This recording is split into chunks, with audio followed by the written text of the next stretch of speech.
ഇന്നത്തെ കാലത്തെ ഒരുപാട് സ്ത്രീകൾ വിവാഹത്തിന് ശേഷവും മറ്റ് ബന്ധങ്ങളുടെ പിന്നാലെ പോകുന്നതായി കാണുന്നുണ്ട്. ഇതിന്റെ കാരണങ്ങളെ അസസ് ചെയ്യുമ്പോൾ എനിക്ക് തോന്നിയിട്ടുള്ള പ്രധാനപ്പെട്ട മോസ്റ്റ് കോമൺ ആയിട്ടുള്ള രണ്ട് കാരണങ്ങൾ എന്ന് പറഞ്ഞാൽ, ഒന്ന് അവരുടെ ഇമോഷണൽ നീഡ്സിനെ ഫുൾഫില്ല് ചെയ്യാൻ ഹസ്ബൻഡിന് സാധിക്കുന്നില്ല, രണ്ട് അവരുടെ ഫിസിക്കൽ നീഡ്സിനെ ഫുൾഫില്ല് ചെയ്യാനും ഹസ്ബൻഡിന് സാധിക്കുന്നില്ല. അതിൽ നമ്മൾ ശ്രദ്ധിക്കാനുള്ള ഒരു കാര്യം എന്ന് വെച്ചാൽ, ഈ സ്ത്രീക്ക് അവളുടെ കാര്യങ്ങളും അവരുടെ പ്രശ്നങ്ങളും ഒക്കെ ഭർത്താവിനോട് സംവദിക്കാനുള്ളൊരു ക്വാളിറ്റി ടൈം ഉണ്ടായിരിക്കണം എന്നുള്ളതാണ്.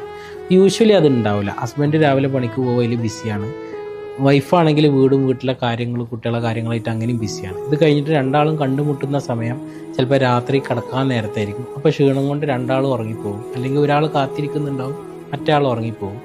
അപ്പോൾ അവൈലബിൾ ആവാതിരിക്കുക എന്നുള്ളതാണ് ഇതിൻ്റെ ഏറ്റവും പ്രധാനപ്പെട്ട ഒരു പ്രശ്നം. ഇതിൽ സ്ത്രീകളോട് എനിക്ക് പറയാനുള്ളത്, നിങ്ങൾ നിങ്ങളുടെ ആവശ്യങ്ങൾ ഹസ്ബൻഡിനെ അറിയിച്ചിട്ടുണ്ടോ എന്നൊന്ന് ആലോചിക്കണം. നിങ്ങളെ മനസ്സിൽ മാത്രമേ ഈ പ്രശ്നങ്ങൾ കിടക്കുന്നുള്ളൂ. അതിന് പകരം ഞാൻ എൻ്റെ ഹസ്ബൻഡിനോട് എനിക്ക് ഇന്നത് വേണം, എനിക്ക് ഇങ്ങനെ ചെയ്യണം, എനിക്ക് നിങ്ങളെ കൂടെ ഒറ്റയ്ക്ക് പുറത്തൊന്ന് പോകണം, എനിക്കൊരു വൈബുള്ള ചായ സ്പോട്ടിൽ പോയിട്ട്, ഞാൻ ഇന്നലെ ഇൻസ്റ്റാഗ്രാമിൽ കണ്ട ഈ സ്പോട്ടിൽ പോയിട്ട് എനിക്ക് ഇന്ന ചായങ്ങളൊപ്പം കുടിക്കണം എന്ന് നിങ്ങൾ പറഞ്ഞിട്ടുണ്ടോ? അത് പറഞ്ഞാൽ ഒരു തവണ പറഞ്ഞത് കൊണ്ട് ആളുടെ സമയം അനുവദിക്കുന്നില്ല.